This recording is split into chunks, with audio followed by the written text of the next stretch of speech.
Hello, good afternoon. This is Dmitry Sitkovetsky, and we're continuing my series called Transformation, the Art of Reinvention in the Time of the Pandemic. We finally have a real living composer of great distinction, Alexander Raskatov, who is talking to us from France. And welcome, Alexander, please. Thank you very much, Dmitry. I am very delighted. Thank you so much for coming to us. I know, like for me, but especially for you, it's not your first language. So if you need any kind of translation along the way, I'll be your interpreter. Thank you. At any time, but your English is very good. So I think I became Robinson Crusoe. I forgot my own language, but I didn't learn neither English nor French. That's what used to happen actually to my wave of immigration in the late 70s. You know, they would come to America and they would not yet learn English, but already started to lose Russian. So they would use English words in Russian. I personally hate that. Oh, we already have a special question, which I will come back as a second question for sure. I already have a question right online. So the first question traditionally is obvious, coming from the theme of the talks. You probably never spend as much time at home consistently as in 2020. What new have you learned about yourself during the pandemic? What has been a positive lesson from being at home? It's a very strange experience for us, for all of us. Yeah. Actually, I think as a composer, it was fantastic opportunity to me, but it was always my direction living here in the West, just to try to learn myself better. Who am I? Where are my roots from? I think for performer, for singer, for violinist, it maybe you practice, but for a composer, to be in vacuum, you have a deal already with something which is written as a text. But for somebody who has just a paper, music paper, it's not that easy, because on the other hand, you really, a composer has really to be alone, but on the other hand, sometimes we need a kind of recharge. You know, we need a kind of milieu, comme on dit en français. It means a certain atmosphere, because from ex nihilo, it cannot be done after several months or years. It's just impossible to create something from yourself without any contact with human beings. So maybe I'm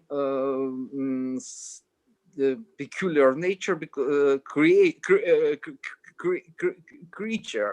because creature, yes, because on one hand, I'm alone when I write something. Mostly I write, but I cannot write 24 hours a day. And when I'm not alone, when I'm not writing, when I do not write, I need certain contacts. And otherwise, somehow, step by step, it's getting very complicated. You need to change. Composer need to change. And in this point, it's fantastic to be completely dedicated to work, to be totally in this field. What, for instance, I'm working on the opera. It's fantastic that I don't hear anything, anybody on the street and in the street.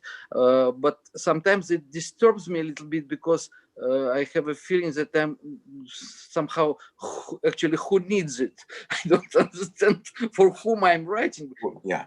You lose a little bit the contact with my type of people, with performers, because performers could also respond to, even while you're writing, they might have a different idea and this and that. It's always important to have some kind of a give and take, and even just exchanging some interesting stories about, like we had.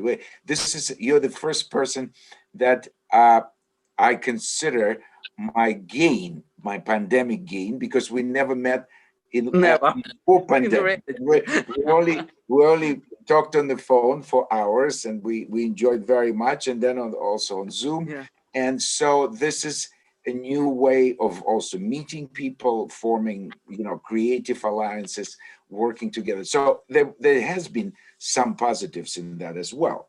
It's not only, but it's interesting. Before there is a question I will go, but there is one that actually my wife posted, who is a colleague of your wife. She's a professional singer, opera singer, and now a teacher. But she asked me to ask you this, and it's sort of connected to what you were talking about. How does a young musician feel compelled to start writing music down and desire to be a composer? How does it start? How did it happen to you? And what was your instrument initially? It's everybody has his own experience. With me, it was like that. I started learning theory in so-called Merzlikovsky College in Moscow. I know it well. Yeah. So I was 15 when I entered the college, and for me it was maybe the best time of a certain point of my life, in period of my education. I even think it was more valuable than conservatory in certain point. There are fantastic professors, Kholopov. Well, there are so many names which maybe people who will listen us or see us do not know, but it was a fantastic atmosphere. But I just started with theory and history of music, but then suddenly I read Dr. Faustus, Thomas Mann, and somehow it opened for me a kind of new world, this book. The most funny thing that I was never influenced by New Vienna School, but as a composer in the future. But this book for me was a shock, and I consider this book as a reason, as a kind of booster, which gave me very suddenly, a wish to try to do something myself, not just to learn harmony or theory of music, but so it was. I think I was maybe 16, 17. So it's not. I was not very young to start. With. But before that, you played piano just at the very beginning. I played piano. I played piano as many theoreticians, and I loved it. And in conservatory, I had a fantastic professor, Ilya Klitschko, who was even it was not my specialty, but he, as a professor of piano, gave me a lot. And just to go for a while back, concerning your question, in the beginning, yes, to know myself better. I remember my also telephone friend, Dmitry Kurtog, told me once by phone, because he speaks Russian, actually. Really? Yes. Kurtak speaks Russian. Oh, that's speaks Russian. And he told me, I told him, I asked him, dear, I'm here in the West. What shall I do? Maybe I have to change something in myself, because it's totally new, another musical field surrounds me. And he told, no, you don't need to change, doesn't change anything, just try to know yourself better. It was a fantastic answer. He was, by the way, I'm really very much appreciated his friendship. He gave me the first prize of composition in Osterfestspiele 98 in Salzburg. And from that period, something started to happen in my life. So I try when I'm at home in this period, but it was before. Now it's maybe more concentrated. Just I have time to ask myself certain very important questions. Of course, where I'm from, why I'm here, what sort of music shall I write? Why this? Why not that? And it's very important not to be disturbed by everyday little events, small events. And I think, as everybody, we in every minus we have to find a plus. Yeah, So absolutely, absolutely. I think also what was behind my wife's question is how that impulse to write things out, rather, because most kids like to perform. Yeah, even if you play what they call yeah, yeah, dogs vals, yeah, sabachi yeah, vals, yeah.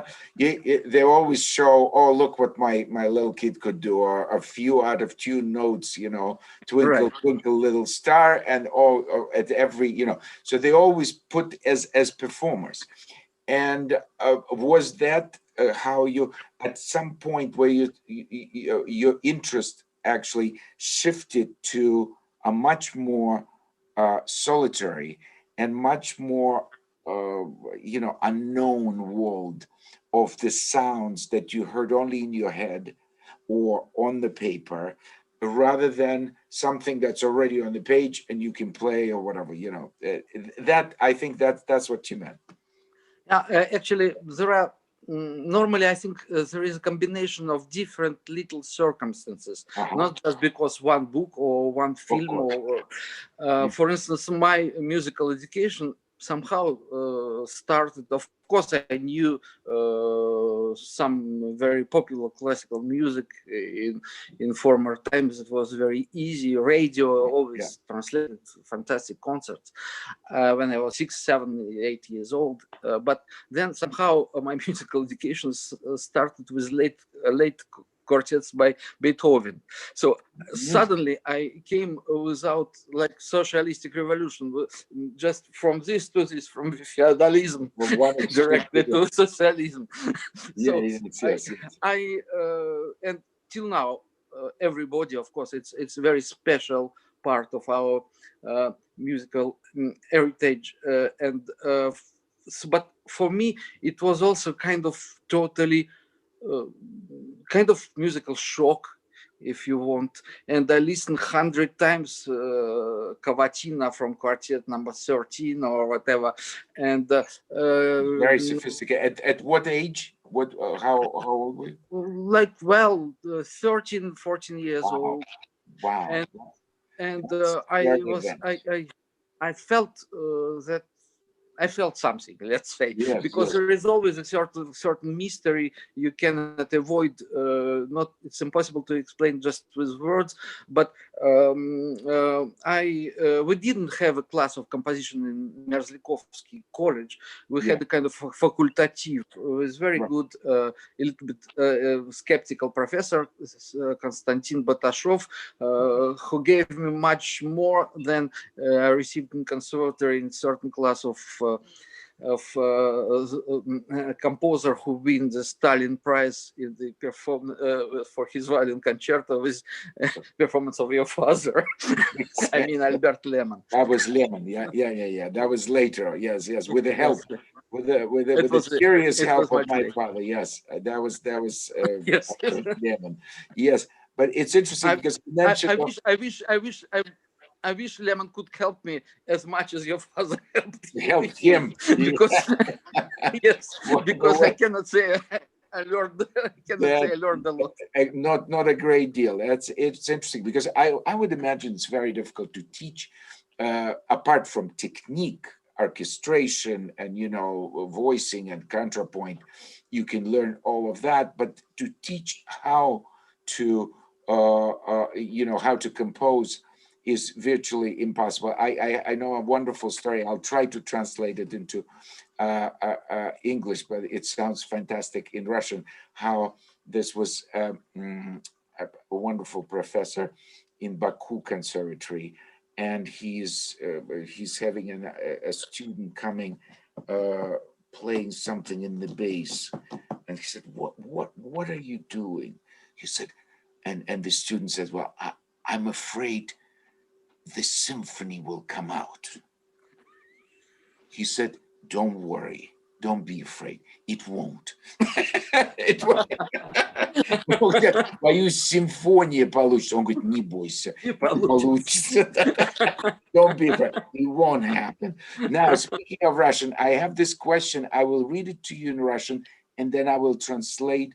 This has just come in as we started. I will read it to you in Russian so you could start thinking of what you want to say, and then I'll translate. Расскажите о произведении «Ритуал», созданном под впечатлением дисков «Голоса мира». Чем была вызвана реакция слушателей, разделившихся на тех, кто восхищался, и тех, кто негодовал? Авангардная музыка, композитор, авангардист. Приемлемы ли эти определения ныне? Это как бы вторая часть вопроса. While you think, let me just translate so the English speakers know what I just, what the question. The question is from one of our listeners here, who would please tell us about your work called Ritual, created after the impression of the disc of Voices of the World. What was the reaction from the public provoked? Half of them loved it and admired it, and the others were quite angered by it. And then the second part of the question is, what is avant-garde music and what is composer avant-gardiste? Is it still relevant in today's world? It's a very good question. Thank you very much. Yeah. Very good question. Very good question, because actually I wanted to touch this composition somehow in our conversation. Firstly, I wanted to tell that, as we say, everything new is well forgotten old. I don't know how to translate it into English, but something like that. Exactly. So when I was 19 years old, maybe the only positive thing which I had a chance to receive from conservatory was my folk trip in a little group of small group of composers and musicologists to so-called area of Don Kazakhs. So it's near Volgograd region, maybe 1,000 kilometers from Moscow. Big river Don. Yeah, Stavropol also in that region. Stavropol, the city Stavropol. Stavropol also in Kazakh. Yeah. Where Gorbachev came from. But I came more to the north of Don Kazakhs, not southern Kazakhs, but Don. And for me, it was shock. Really, second time I already mentioned this, use this word, but I could not expect that such kind of culture could exist. It was the beginning of 70s. Firstly, for all my life, I received the enormous attraction for the voice itself. As voice is actually, voice is a basement of Russian musical culture, actually. Musical culture, the church, folk. Foundation. Yes, right. Exactly. Yeah, thank you. And for instance, for men, just drinking a little bit of vodka, they could start singing. They see each other maybe 2 times a year or 3 times a year because they work. But once there is a fest, they meet and they start singing so complicated music that it was impossible for anybody to decipher it. So we had 4 recorders, and everybody. It's a pity because we didn't have a final result on the tape. Just everybody recorded one of these 4 guys, and it was more like a conversation. It was not a real singing, but it was something which I've never heard before. Why I mention this? Because later, many years ago, maybe, I don't know, 20, 25 years ago, when I received the proposition to write a piece for a voice for Cité de la Musique in France. My wife, Elena Vasilyeva, she was going to give a master class, so-called Cétoscopie de la voix, which means, well, using of different sorts of musical devices. And I took text of by Велимир Хлебников, «Голоса и песни улицы», voices and songs of the street. Yes, and I decided to write music for voice solo on this text, but somehow by coincidence I bought at the same time this fantastic set of discs, Les Voix du Monde, the voices of the world, and I understood that avant-garde in voice doesn't exist at all, because what we think avant-garde is actually existed already thousands of years before. Prehistoric. I don't know, all combinations, voice with instrument which imitates the voice, or voice which imitates instrument. It was such a treasure for me. So I decided to write this piece, which when Yelena should sing in megaphone, at the same time beating, how to say, the timpani with a mallet, and the voice which was transformed. But it was not absolutely not technology, not technology for the sake of technology. Yeah. I just was thinking that it can provide a totally new sound, like a little bit Tibetan, how to Tibetan, like those incredible monks, but singing by a woman. And when it was performed at Locking House,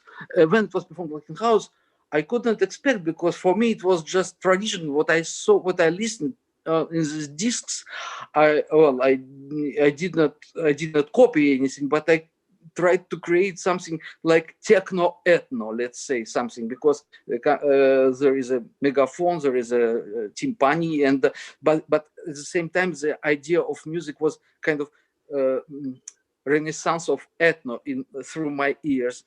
And it was really kind of shocking. Auditorium, half of auditorium shouting bravo, and half, and some of them just how to say, enraged, throw in me notes. Really? No, it's not program notes. Yeah, program notes. That's or 7 or 8 times we were on the stage, and I could not expect that this piece, which was just written absolutely sincerely without any epatage, became kind of epatage. But the most funny thing was next day. I was so I was like that after the concert, because till midnight people were on the Parkplatz near their Mercedes and BMW discussing, and it was a real quarrel between who was against, who was for. And next day, one old man came to me, German tall man, came to me and he told Mr. Raskatov, "This is for you," and he gave me his postcard, and he wrote something in German. I read, "Lieber Herr Raskatov," actually, it was, it's important, don't be upset with somebody who actually, because remember Stravinsky, exactly, with compliments. Yeah. But don't be upset. Then I turned the visit card just to know who was this guy, and I wrote Eric, I don't know, Müller, professor of nervous and psychiatric disease in München. So in this context, it was very funny. Professor, doctor of psychiatry. Yeah, but in case it does make such an impression on you, you can come and see me. Then I will help you. Yeah, if it makes a trauma. Something like that. So that was the story. That was the story with Ritual. But then it was recorded. Then it was performed several times. But it was the biggest scandal in my life, this locking house, because people come to listen just normal. Oh, yeah, there's some contemporary in music too, brackets, but that was, modern. it obviously hit the nerve. Yeah, It hit the nerve of the public and divided. I think you're in very good company with Stravinsky and with some of the others, but also, it reminded me of when you said all new is well forgotten old. And once I had a great fortune to be allowed to see the Montignan-Lascaux, that 16,000-year-old, the prehistoric paintings on the rock of the 16,000 years. It was only discovered just before Second World War, and it's in this beautiful area of France, sort of, Vézère and the Périgord Noir around there. And when Picasso, he went to see it and to see the real thing. Now you can only see the copy because of, they're trying to preserve it. And he said when he saw those incredible, prehistoric painting done on the rock. So it's not just like there was no paint, but they did it in color, and they only put the animals that they never killed, that they never ate. So they were sacred. And what they did, in fact, was a multiple, it's what we see in cartoons. They crossing the river. So you see this stage and this stage and this stage, 16,000 years ago, the fantasy. So when Picasso saw it, he said, oh, now I see my masters, the ones. So he related. Of course, he was a big showman, but he did have a direct relationship to this. So all of the modern paintings was done already by those geniuses who spent, I don't know how many weeks and months just carving, and they were absolutely beautiful and in color, just crossing the river from one side to the next. You actually saw them in motion. It's something way above anything. So it's absolutely true that you saw all these the folk songs and how they communicate to each other is great. So let's touch upon second part of the question, avant-gardism. What is a composer who, is there anybody today that could be called avant-gardist? The way, let's say, Stockhausen was considered avant-gardist, before him Boulez, and there were various avant-gardists in various times. But today, do we have anybody, in your opinion, what would be a term of an avant-garde composer? This term, I think, exists already for how many years? I don't know. Maybe after the Second World War, maybe 75, 80 years. But I don't know any musical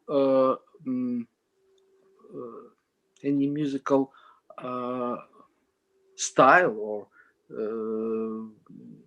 tendency which could exist so long time. Sometimes I ask myself, what will be after contemporary music? What will be after? Because it's impossible that many people still consider Prokofiev as a modern contemporary composer. It was 100 years ago, and still it is contemporary. Everybody was contemporary. Schubert was contemporary to his time. Beethoven was contemporary to his time, etc., etc. And for me, this term is absolutely, I would say, of course, it's very important to find word so we understand what I understand what do you mean, or you understand what somebody else means, just because it makes conversation easier. But the term itself, for my opinion, is absolutely wrong, because Beethoven was avant-gardist in his big grosse fuga, or Bach in his many of his compositions, or I don't know. And Gesualdo was super avant-gardist for the voice and his madrigals. So it's this term existed in already in 100 years, if we can say so. So for me, to be avant-gardist means to tell the truth nothing, because it's just a word, convenient word to be understood or to understand. I don't know, but I think that contemporary music, this term, maybe COVID will help to this. Maybe I shouldn't say this, but I still say as a kind of exprompt that COVID will help to this term to die. I understand. Because become irrelevant, become useless. Yeah. For this term to become Yeah. useless. What is contemporary? Yeah, I mean, what is avant-gardist? Yeah, I mean, we all in the same sort of fermata. You know, we're really having almost a year-long fermata, and we have no idea when this fermata, which is a pregnant pause for all of us musicians, not only musicians, all the performers, it's been a holding pattern. You know, of course, in Italian, the Italians do not use that word. When I do my rehearsals, it's very curious because I speak a little bit Italian enough to do rehearsals in Italian because I love the language and all that. So you should never say fermata. Fermata is a bus stop. Fermata. When you go and there is a bus stop, that's called fermata. Yes. What we call fermata is corona. Interestingly enough, corona, which means above. Corona. So now we have this corona as a grand fermata for us, you know. So it's play on Italian words, you know. This corona has been our fermata. I wonder if they will. Once I heard a fantastic play on Italian words by, I think it was Benvenuto Cellini, who wrote to Napoleon. Not the great Napoleon, but to one of his, successors, Napoleon III, let's say. He wanted to get some of the great Florentine paintings back because, of course, Napoleon, when he took Florence, and so what he wrote, he said, well, I'm not saying that all French are thieves, ma buona parte, sì, which means, but most of them, yes. Buona parte, big part of them, sì. Brilliant. It's fantastic. It's fantastic. Yeah, I heard it from a wonderful, custodian of a church in Florence, because he said, do you know who stayed on the corner here? I said, no. He said, buona parte. And then he told me this, who stole quite a bit. So I'm not saying all of them are thieves. Ma buona parte, sì. I love Very good. So this corona is a grand fermata for us. Yes. Anyway. Actually, Dima, actually we have just to divide. Contemporary music is always contemporary. I mean, it lives in our time. Yeah, in our time. But sometimes it has a kind of double, very, I would say, negative context. Contemporary music means music which lives in its time and at the same time dies in this time, because it doesn't go further. It's also possible. It's not the music of the future. I understand. Speaking of, on the other hand, is that avant-gardism, avant-garde existed in all periods of music, but they just did not use this word because it was useless, not necessary. And to be, well, this one. I mean, Beethoven was an avant-gardist, even with first Razumovsky quartet, which created a stir. Yes, and the first violinist Chopin thought he was making a joke. So what do you mean the quartet starts with the cello and all Yeah. these high notes and what is this? Yeah, but so everything was relative. Now it's the classic compared to the late quartets. It's Yes, of course, walk in the park. Let me ask you some of the other questions. You said, who were the most important influences in your life as a composer? I read the names of Mussorgsky, Shostakovich, and Schnittke. Anyone else? And maybe you expand on those names. In which way? Now, in different times, we all are certain different influences. It's normal. It's alive. When I was in conservatory, I remember there was a period when I just dreamed about Bartok. Bartok was everything for me. As I told before, I started just suddenly in the age of 13 years listening to the late quartet of Beethoven, and till now it's for me is kind of musical Bible. It's very banal truism, but I have to say so. And what is interesting, then when I lived in Moscow, we all were very interested to know what is going on here. Wanted to know, I don't know, Xenakis or Jacinto Chelsea or whatever. And we didn't have in former times, we didn't have so much musical information. Access, yes. Yeah. But when I came here, it's like a thread which I wanted to tie. I mean, from the east to west, I wanted to know, for instance, Xenakis and Chelsea. But now when I'm here, I try to understand much better and what was important for me according to searching for my roots.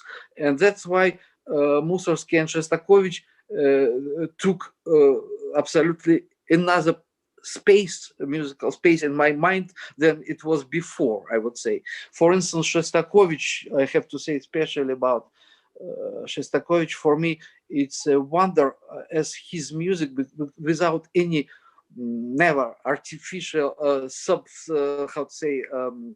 never technology as the sake of technology, sometimes just two notes and you know that it's Shostakovich. Shostakovich, yeah, it's DNA right away. Yeah, it's like a fingerprint. Yeah, absolutely. And maybe it's the biggest monument of epoch of 20th century. I just wanted to mention two works, not so maybe famous as the 7th or 8th symphony. Like I wanted to mention the 6th symphony, by the way, in Hamol, which is very strange association with last symphony of Tchaikovsky, the same tonality. And I think nobody, when I listen to this music, especially here, I feel that nobody in the history of music could not impress so much the feeling of fear.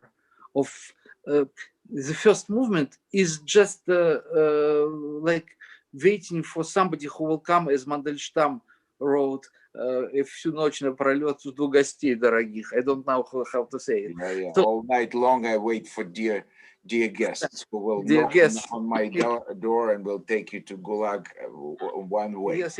Yeah. That's what Physical fear. Physical fear, for instance, in this symphony, especially in the first movement. Then just another example, I was in the world premiere of his 13 quartet, which for me was something, till now I cannot forget this impression of the last very high C bemol, a very strange quartet which finished without violoncello, just two violins and alt, lowest, highest B flat.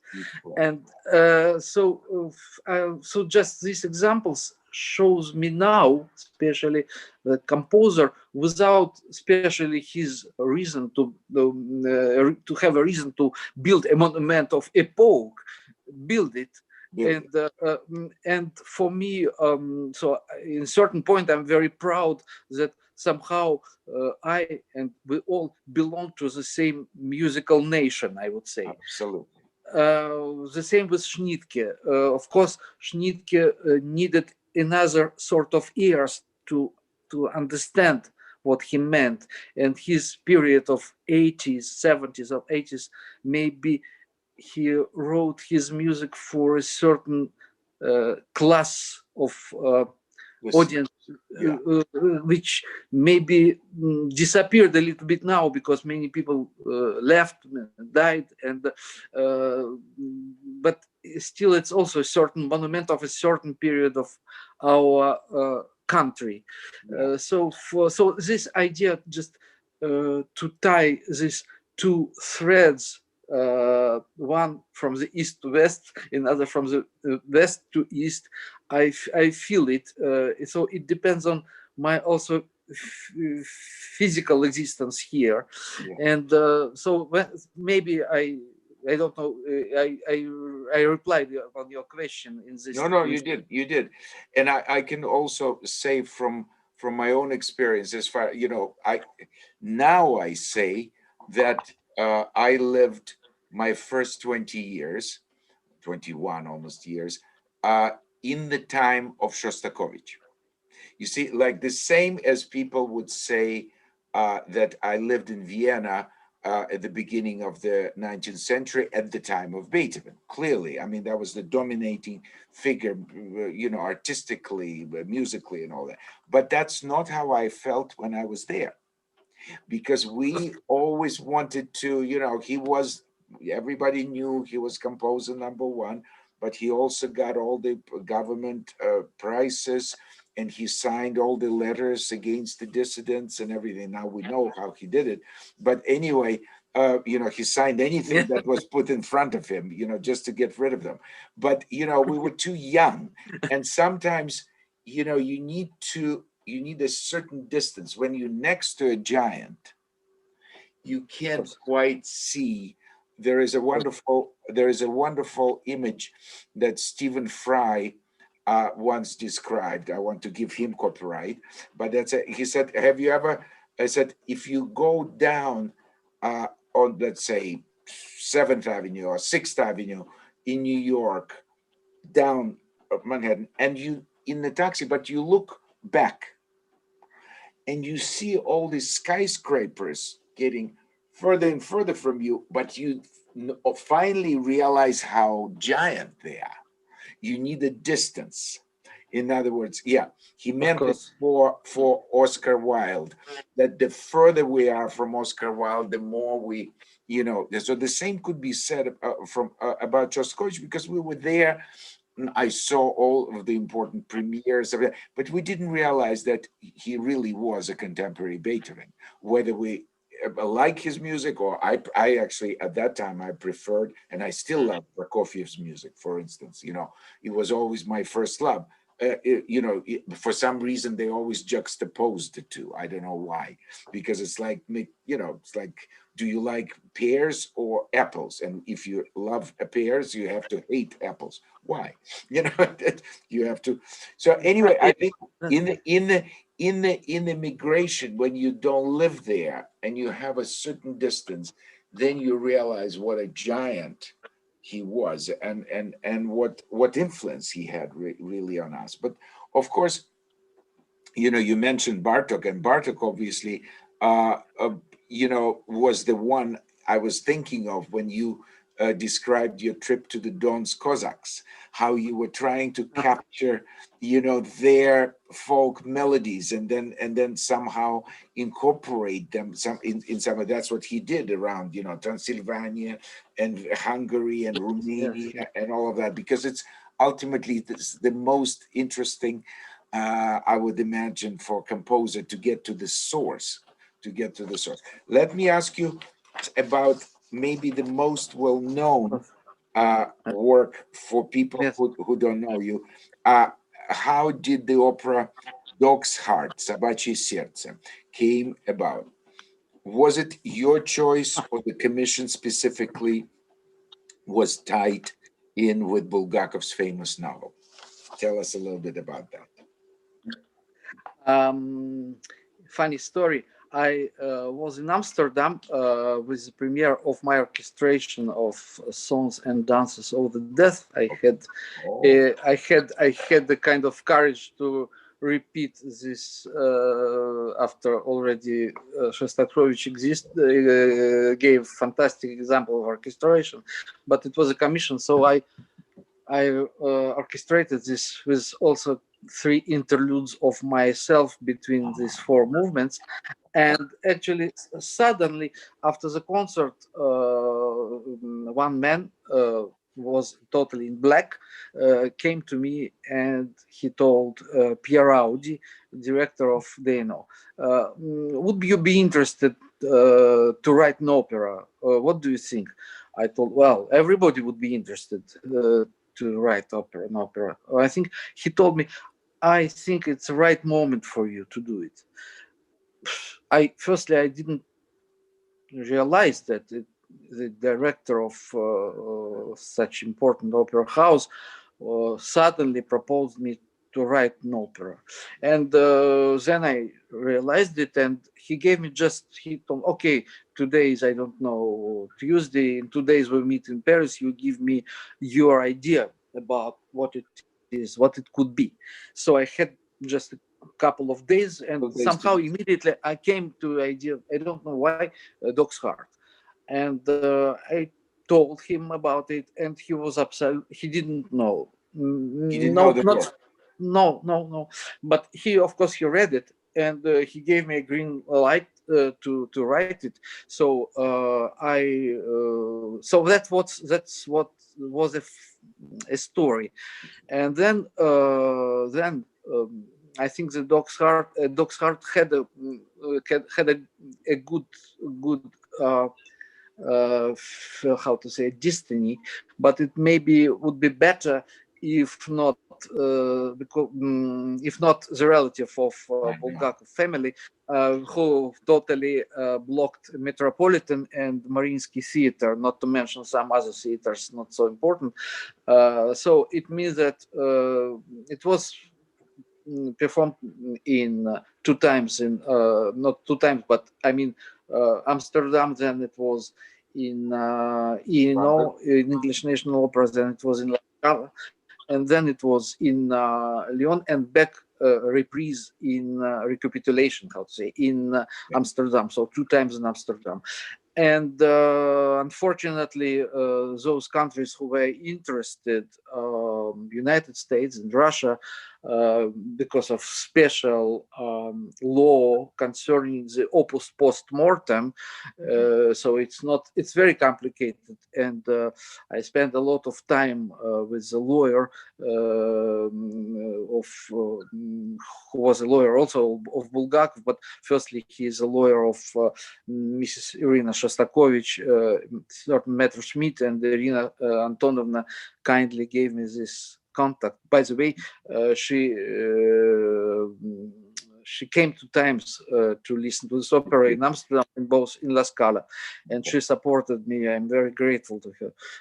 But anyway, with Metro Schmidt, it was impossible to get to certain conclusion with this guy, because he in America and in Russia, it's forbidden, it's under copyrights till 95 years after the first printing, how to say. Really, the first edition of first edition, yes, not 70 years after the death of the writer, as usually we think. Yeah, but normally because it was never edited during his life, so we have to start calculation not from his death, but from the first printing, the first edition. First edition was officially in 87. So before it was in Inca Press in 69, but it doesn't help a lot. Anyway, I think that yes, and that's why Mr. Shilovsky asked for a price with 5 zeros, not in ruble, of course. So it gives me a strange idea, this so-called copyrights in our time, what it would be in 19th century if Tchaikovsky should ask permission of relatives of Pushkin or Mozart from Beaumarchais. Maybe a lot of great operas would never exist. Never exist. And this is what really composers now are suffering from, because we don't know. We are just slaves of certain people who just wanted to forbid, and that's it. I think he was so proud that I think he was so proud that he broke this possibility for Metropolitan to perform this opera to Gergiev, and etc., etc. So this is half successful, half unsuccessful story about Dog's Heart, which how to say, I think it's typical Bulgakov story itself. Absolutely, because it was very much in Bulgakov's style of, you know, mysterious and unexplainable circumstances. But what kills me is that, so it's not just there, it's also many estates now, the children, grandchildren, or people not even related to those people, you know, to the real composers. If they only knew, if the composer's voice could be heard from the better world, he would fire all of them, because all the composers, all the writers, they want to be heard, read, seen, and performed as much as possible in every possible way. So any, you know, break for that, something that breaks many performances, it denies people of the knowledge of Bulgakov, because you know, okay, for us Bulgakov is just, you know, it's just maybe one of the most important writers of the 20th century, but not for everybody in New York, not for everybody in other places. You know, they don't know it, and they probably don't know Dog's Heart. But there comes the opera, you know, in a way the most accessible of art, and they would get, and then maybe they would read the novel and everything. It's a win-win, and they would make their money. Pardon me. They would make their money. It's just greed, and it's a power play. I think these people should be forbidden to speak on behalf of great geniuses. They pretend to, you know, to decide. Who are they?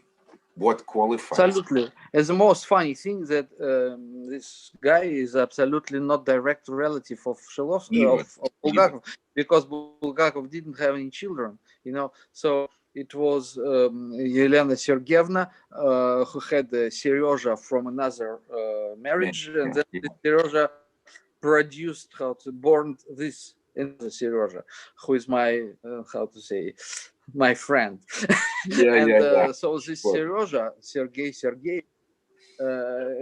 I don't know what it is. It is kind of vendetta to his real grandfather, who was not Mikhail Afanasyevich, but another person. So I don't know. I don't know actually, because, for instance, if to talk about money, Messerschmitt proved that he would receive much more that he wanted from Metropolitan, and but it didn't work at all. It was destructive. Yeah, it's just, when I heard it long before we met, when I heard, I thought, oh my God, I can't believe how anti-creative, anti-human. There's nothing positive about it. It's all against the, as you said, Tchaikovsky wouldn't have written Onegin or Pigdam if there was a question of copyright. Right. And you know, Puccini wouldn't have written Bohème, and you know, all the Verdi's, most of the, you know, they're all based on Shostakovich would not write maybe Liskov, because of Liskov, yeah, Lady Macbeth, and so forth and so forth. It's just crazy, you know. Those people, they have no idea what creative process. Let's go back to some of the questions. There was a question earlier. Your Kaddish, another work of yours, Kaddish, is dedicated to Belyaev.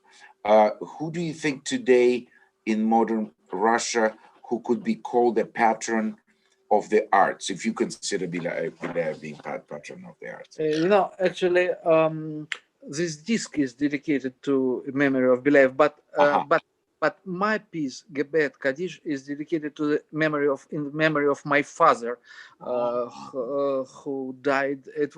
It's already, I think it's the second work which I wrote in Hebrew, in spite I don't speak this language. There is a recording, with wonderful recording of this piece. For me, it's important work. And as for Belayev, I think he was very this sort of personage as Belayev, or I don't know, Medici or whoever, I don't know, Erzherzog Rudolf. Yeah.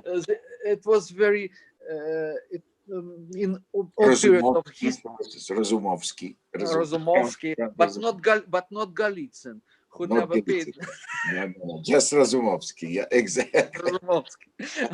So I mean, it was very rare in all the periods of the history of music. Real mécène who does not care. He trusts.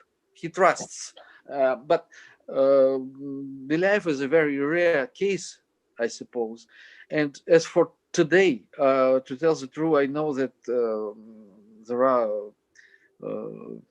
there are certain tendency to buy football teams, but I don't know about music. I think such people as Belayev belong to the past, when our music was really highly appreciated, and because of him, he how to say, he wanted to support the most important Russian composers of his time, like Rachmaninoff and early Stravinsky, Scriabin, of course.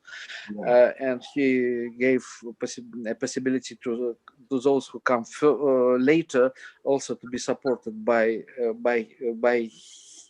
him post-mortem. But it's a good question, which I don't have answer. Unanswered question. It's an answered question. Let's a reference to Ives. Yeah, because there were not only performers who were so important for the life of so many compositions, but also in the figure of like Kusevitsky, for instance, who was already publishing still back in Russia when he was a young man, soon after he started conducting, and it wasn't even his conducting related, he was already publishing early works of Rachmaninoff and Scriabin and so forth. And then when he came to Paris, his second part of his life was in Paris, he started Saison Russe. Not Ballet Russe, which was Dagler, but Saison Russe. And he's the one, for instance, who had an idea of orchestration of pictures at an exhibition of Mussorgsky. It was him who gave the piece. I don't think Ravel even knew that work, and he gave him the score. And there are some even mistakes which were in that particular edition, and there's still mistakes in the orchestration because he worked with whatever he was given. He made tremendous amount of commissions once he came to America. And he commissioned Concerto for Orchestra by Bartok and Peter Grant and many important. So I think those are the catalysts, which are so important. They, they're not only the performers, but they also become, if they can publish, they can really put somebody on the map. There are very few people now who can do that. Speaking of, there was another question there. What is your relationship? Because you worked with various publishers, and of course we know in the past, the relationship, let's say, of Tchaikovsky and Jurgenson, or Brahms and Breitkopf and Hartl and so forth. It was very important, and also for the writers. You always hear Tolstoy and his publisher, or Dostoevsky and his publisher, and so forth. It's very, very important from Beethoven on, really, from Beethoven. Yeah. So, what was your experience, and what is the synergy today between a composer who writes commissions, or sometimes you write what you believe in, and the publisher? How does that work? Let me tell you from the very beginning, because it's a story. I think it was in '93. I was in Paris in Festival Présence with performance of my piece, and at the same time, my first compact disc. I was 40 years old. For me, it was a big deal. Was printed in Champ du Monde, Champ du Monde. Champ du Monde. Yeah. Yes, and somehow this disc, by the way, in this point, Sofia Gubaidulina helped me to talk about me to Volkonsky, who received this disc, and they all, three curators, Arvo Pärt, Andrei Volkonsky, and Serge Chereplinin, decided to invite me to Belayev, who collaborated in Peters Frankfurt. In Frankfurt. So they invited me. I came to Volkonsky for 1 month, talking about the life, music, etc., etc. So, and then they was a time, really horrible time in Moscow. I don't know when it was not horrible, but this time was really horrible. So it actually it was. Yeah. Actually, I left Russia with the help of these three, this curatorium, and came to Germany. I lived in Germany for quite a lot of years, collaborating with publishing house Peters, with curatorium of Belayev. It's a strange combination because they didn't have their own polygraphical services, so they hired Peters as a co-partner for printing the scores, and so I possibility to have all the scores of, I don't know, was connected with which was connected with the story of history of Belayev. So I myself was for a certain moment quite proud that I also belong to this tradition. But then of course, which was a pity, it was the best period when Arvo Pärt was there. Then Arvo Pärt left because of course he was very famous, and maybe he didn't want to spend time on the being curator. Then Volkonsky became very ill, and the situation changed not to the best. So I left for Sikorsky in Hamburg for a certain time, and then finally I found myself in Salabert in Paris. Now I live in France, and Salabert I have very good contact. It's already second opera which I give to Salabert, and one that you're writing now. The one that you're writing now. Yes, this one. In combination of correlations between the composer or author, let's say, a publisher, most of all I appreciate just friendly connections, not official, not how to say, formal connections, but when I by occasion I read now letters of Dostoevsky, so it's so simple, but what I cannot say about my certain experience in the past, now I found this simplicity in connection with this French publishing house, which is French, with the publishing house of Debussy, Ravel, and Xenakis. So it's important, and I appreciate very much this not formalistic contact. I think that what is important, that publisher has to know something, not about just the score X or Y, but to know who are you, what is your interest in general in the life, and I cannot say that some of my ex-publishing houses in Germany had this tendency. It sometimes just very formalistic, personal, impersonal, and just wait, not any sometimes I felt, even in one interview I told that how to say, that manuscripts of composers just are waiting, or they the shelves of publishing houses are just a sort of crematorium for the scores, because it's just burned on, they just wait. It's just, yeah. Yes. But I don't mean, for instance, Salabert is a very lucky, exceptional case for me, but don't want to say anything Negative about it. not politically correct to the others. No, But I understand. different. But this is, I think, this is very important, in spite of all emails. I mean, all possibilities to communicate by, I don't know. It's important to have this alive contact, like you mentioned, had Dostoevsky or Tchaikovsky, or because it's human. We have a deal with something which is very fragile. And if it's very easy to offend, just to hurt somebody with a wrong word, or with kind of neglection. I don't know what. It's, we feel it, and that's why this is the most important, even maybe more important than just promotion. Promotion to send this and this and this, and so for me, this I appreciate very much.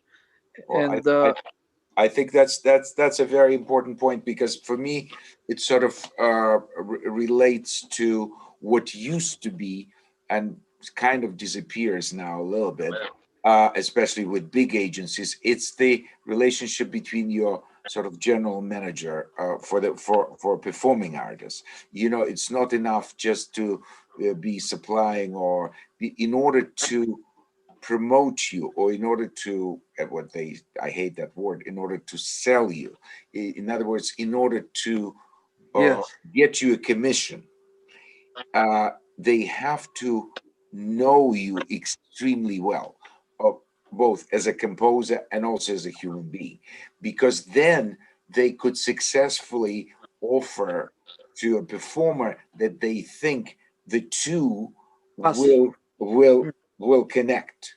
Yes, right. And it's pretty much the same technique, or the same principle, as in order for a manager to be successful for an artist, to be able to bring engagements or to connect with an important conductor, you have to know your artist extremely well.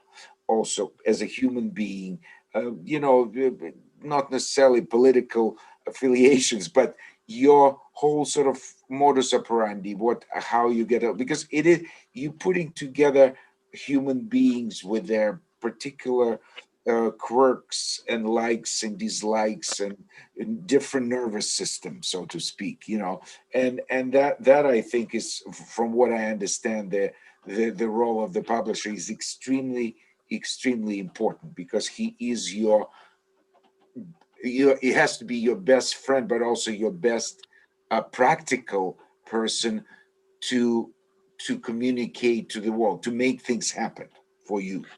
Yes, right. And by the way, another thing, for instance, in Belayev, there was it's quite rare thing, and very, I would say, dangerous, when one composer is a chief of another composer, because in certain point, these three persons, Cherepnin, maybe less, Serge Cherepnin, his brother was a composer, Ivan Cherepnin. Ivan, I knew him. Yes. He knew. So Volkonsky and of course Arvo-Pärt, and what is important is a goodwill to the colleague. I mean, Arvo-Pärt was so charming and so generous personality. He was never, he did not need to be angry against somebody, or to be, I mean, I say did because in the past, because he is not curator anymore. I did. Volkonsky also, he was very, very friendly as well as part and Cherepin. So it was a triumvirate, which was absolutely, I felt only goodwill from their part. But it's not always the case. That's what I learned from No, my no, of own course. biography. Of course, because it becomes very competitive, and then one, it's very much even more like this in the performing world. But what it made me think that actually it's not a bad idea for the performers or for an agency, let's say for a young agent, ambitious agent, to have what you call curators. In other words, what's the role of the curator? It's the senior composer who knows already from the experience, from the position of success in the world. You said, well, this one really's got potential. And as another, so I recommend his music. That will be great. And then somebody else like Sofia Gubaidulina will say this, or Volkonsky, who certainly knew a lot of both French and Russian culture and all that. So I think this is something that's lacking. I mean, there were some cases in America, for instance, especially Isaac Stern was big, consulting figure and deciding figure who should take the agency where he was and so forth.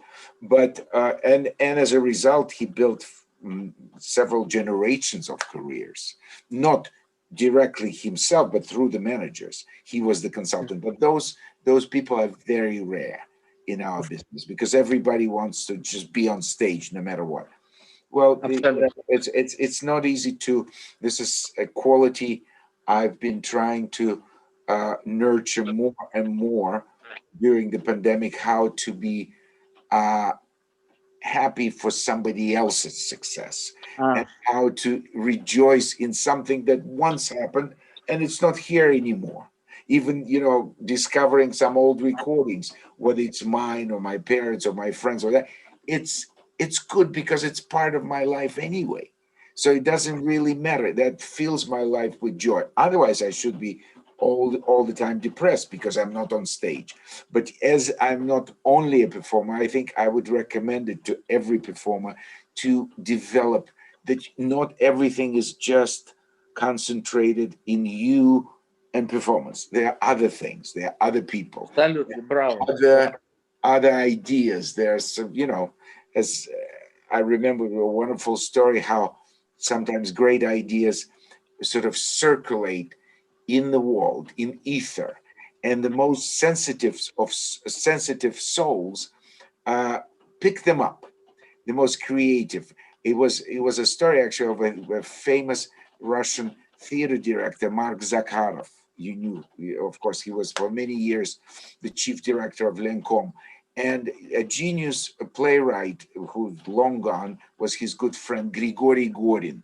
He once comes in to him, he said, Mark, I have this fantastic idea. He said, imagine, let's do I'll write you a play about cats. He said, cats? You've got to be kidding. He said, cats. Dogs, I can see somewhere, but cats, they're so, don't come any closer. So he totally poo-pooed his idea. He killed his idea. 2 years later, the musical Cat came out. And he said, what an idiot. But to me, what it symbolizes is how those ideas, they circulate, Yes. in the air. And it came to very super creative Grigory Gorin. And if it were not for Mark Zakharov, and he was saying what an idiot I was at the time not to take this. But it seems like stupid. Why? That's why certain people have to have much more instinct or intuition or foresee by instinct. It's impossible. Just by nose. He said, why? There's no reason why. I just feel that way, and it should be good enough. That's how I felt many years ago when all of a sudden I was so involved with Glenn Gould and Bach, and I thought I would write the string trio transcription of Goldberg variation. Everybody my agents thought I was completely out of my mind. My colleagues thought, oh, come on, this is ridiculous. What transcription's a dirty word in mid 80s? And I just knew I had to do it. By the way, may I interrupt you? I listened to your transcription of Goldberg Variations the first time. It was in a Bashmet festival in Roland Sec. It was in 1992, something like that. Maybe 92, 91, maybe 91. Was I playing? Was I playing? Uh, Or was somebody else? Who was I think it was somebody else. Somebody It else. was not you. Because for me, Goldberg Variations, by the way, it's also epoch, and Glenn Gould is something which we have to speak one day special. But I totally understand that it's possible just to be under this floor of Goldberg Variations in context of Glenn Gould, and not to sleep. And yes. So I remember this. Yeah. I remember it was wonderful performance, but I don't remember who, but somebody from Bashmet's team. Yeah, because one time I did it at his festival, but that was before. I think it must have been 88 or 89. I did it in 80. I performed it for the first time in 84, and it was published in 85. And as a result, there's there's more string players who's played Goldbergs than keyboard players, because for keyboard, whether it's piano or harp, because that's my fault. Yeah, that's my fault. But there's hundreds of people who have no idea that I play or conduct, that I'm even alive. They have no idea, but they do know Goldberg Variations anyway. It's fantastic. It's just something, but everybody was poo-pooing it like this. I'm glad I didn't get discouraged. There's certain things, you just have to do it. You achieved your goal. Yeah, I just had to do it. I didn't care if nobody played it, if it was a complete disaster. You just have to do it. Now, let me ask you one more, because we're already, it's 5:15 my time, so it's 6:50. I don't want to keep you indefinitely. But we could talk for forever, but probably yes, our listeners already. Yeah, let me ask you. Yes. Interesting for me. I mean, there's a number of questions we won't get through today, but how important, we talked about performers as well. You mentioned once, because you've written for some of the most famous performers today. It's Yuri Bashmet, Gidon Kremer, Valery Gergiev, Vadim Repin, Sabine Meyer, Hilliard Ensemble, and so forth. Yet I heard you say that today the composers are almost have to write for different performers, as many different orchestras, different commissions, different performers. And yet you and I lived in the time, let's say, of Shostakovich, who always, all his life, most of his, from 5th to the 13th symphony was performed by one conductor, one orchestra, always Mravinsky. His cello concerto, Rostropovich, violin concerto, sonata, and so forth, Oyster, and that it was and all the quartets were performed by Beethoven Quartet. What is the advantage and disadvantage of those systems? Where do you stand for being, finding your own performer or trying different ones? Actually, period of Soviet Union, of Shostakovich and others, not so famous maybe composers, it was a period of totally closed society, period of Iron Curtain. So there was no possibility to have a commission for, I don't know, New York Philharmonic or from London Symphony. I mean, otherwise Shostakovich was certainly have this possibility.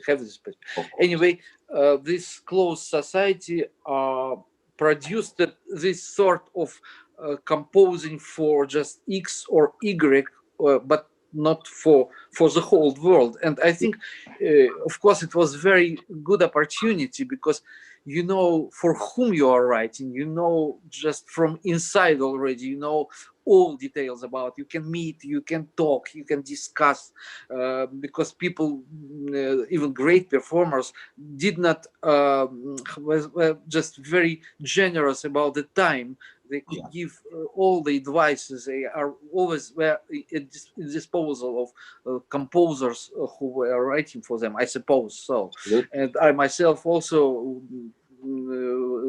had lived a little bit in this period when it was possible really to discuss, and I felt a real interest that it was very important for X or Y that I or somebody else could write for him this or that. Yeah. For instance, my friend, great percussion player Mark Pekarsky was my friend. Yes. Or well, it's just an example. Living, but now the life is totally changed, and it's not only for composers but also for the performers. I mean, they also need, if they have a possibility, to give a commission to this, to this, to this, to this, because planet became so small.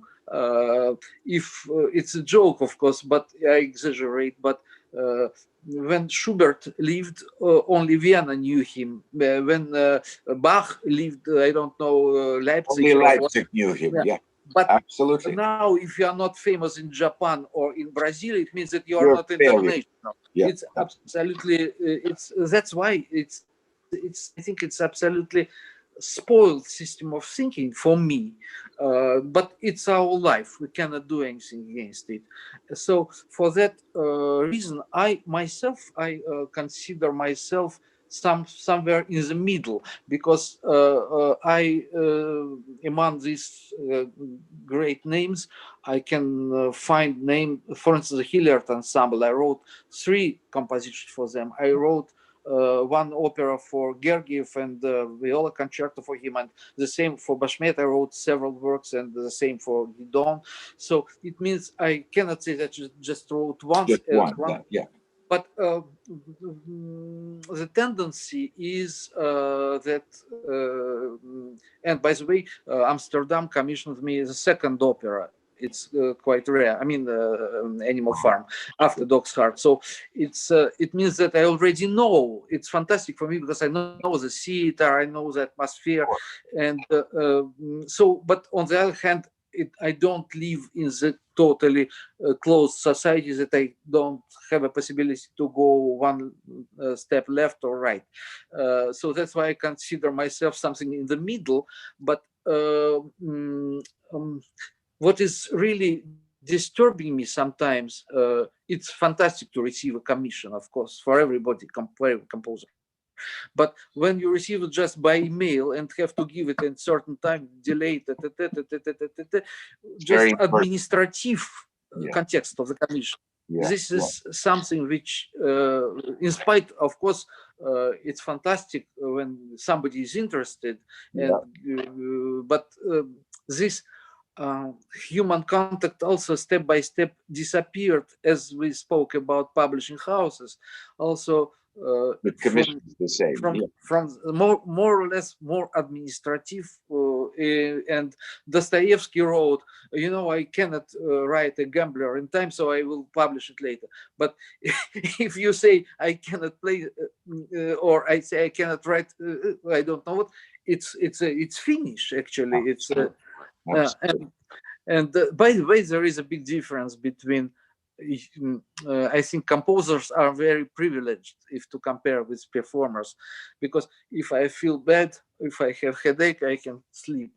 But you have to play even if we have to go. We have to go. This is really.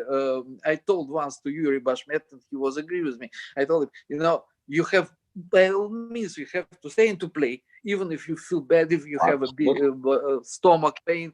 But if I'm bad, in bad condition, I in bad shape, I can go to sleep and to forget this working day. This is our little privilege. But then when the spirit moves you, sometimes you cannot sleep, and you have to, forget the sleep, forget eating. If the creative process takes over, then there's no such thing as, you just have to finish it until it's done. that is also, it's possessive, Yes, yes, and especially, and especially the quantity of music paper.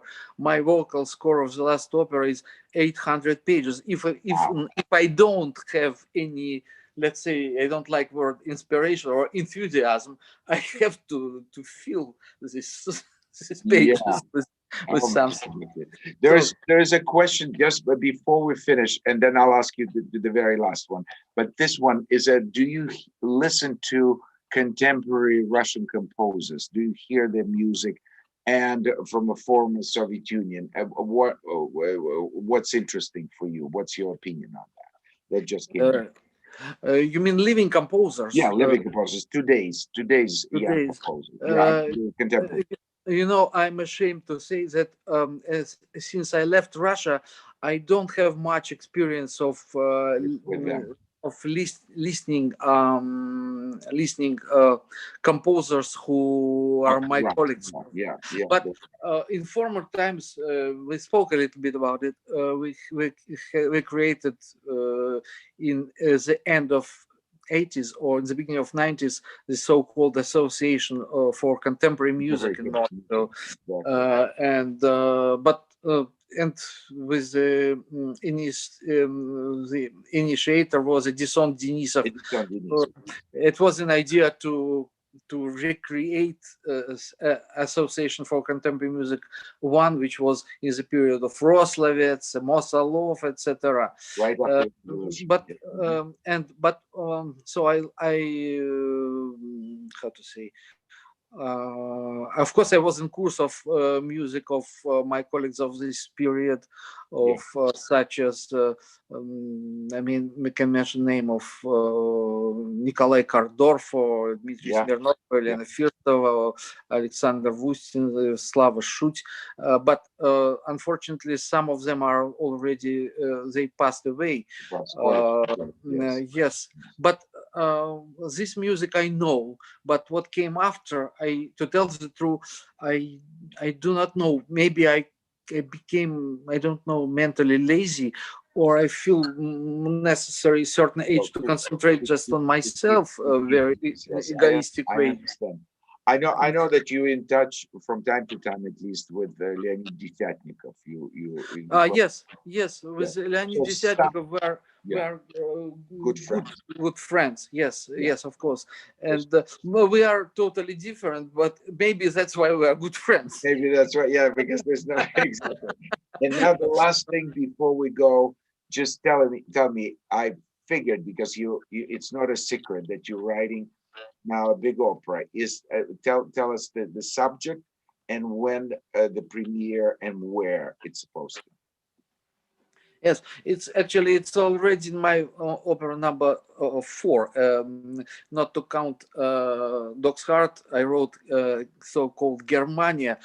Serge Darny commissioned me for Opera de Lyon, and this opera was even selected in a short list of opera awards for 2019. Then I wrote opera for Gergiev called Eclipse for Mariinsky Theater, which was not still staged, but only exists in concert version. And yes, the pit and the pendulum, right? The Pit and the Pendulum was already in the pit. I was already in the pit. Yeah, okay. Anyway, as for Animal Farm, this idea came from Sophie Delind, the new director of They Know.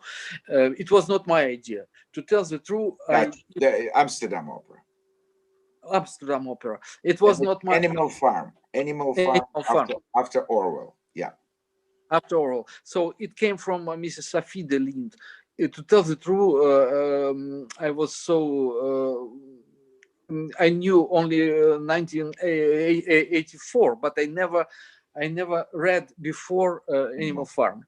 So for me, it was a chance to read it firstly, and of course I accepted it with pleasure, because it's a continuation of the story of Dog's Heart in a certain point, but even more cruel, because we speak about human being now, not just about nice dog and bad man. And the most important for me, how to say, I hope that the human being will not, the how to say, monkeys of the future will not say we derived from human being, because That's very good. We derive. because that's a danger. This is Yeah, there is a danger there. Yeah, it would be very Orwellian, so Orwellian scenario. anti-Darwinism. Yeah, but I think Orwell would have appreciated this thought, Yes, yes. So very much. So that the humans actually, well, by the way they behaved, yeah, the monkey could say, "Well, we come from you guys, so what do you want from us?" Yeah, so what kind of complaints? That's fantastic. And the premiere, and the so premiere, sort of yes, the premiere will take place if COVID won't help us to yes. postpone it. So I mean, it normally it must be in March 2023 in Amsterdam, starting 2 more years. 2 years, and this working process starts in January 2023. So, and there are other theaters who are interested already, I know, but it's let's Let's talk wait. about it. Yeah, that's one premiere is and who will be conducting? Do you know? Still, it's an open question. At least you know, as I say always, the composer knows, learns all. The last one who knows The last is one to composer. know who the singers and the directors are. But the main thing, you have to deliver it. You have to deliver it on time. Well, wishing you all the very, very best. Animal Farm is a fantastic a book to write an opera, and especially now during the pandemic. Thank you so much, Sasha, and because we call Thank it. you, Dima. Thank you. And it's been a wonderful Sure. time with you, and I'm sure a lot of people who will also listen to it later will enjoy many wonderful stories, and they will get to know you and your music. So thank you very much for listening. So of course, don't Thank you forget. very much for the opportunity. Thanks so much. It was great, and I can't wait to meet you in real life when all this circus will be finished sooner or later. All the best. Thanks so much. Okay. Thank you. Thank you. All the best. Bye bye. Bye. Thank you.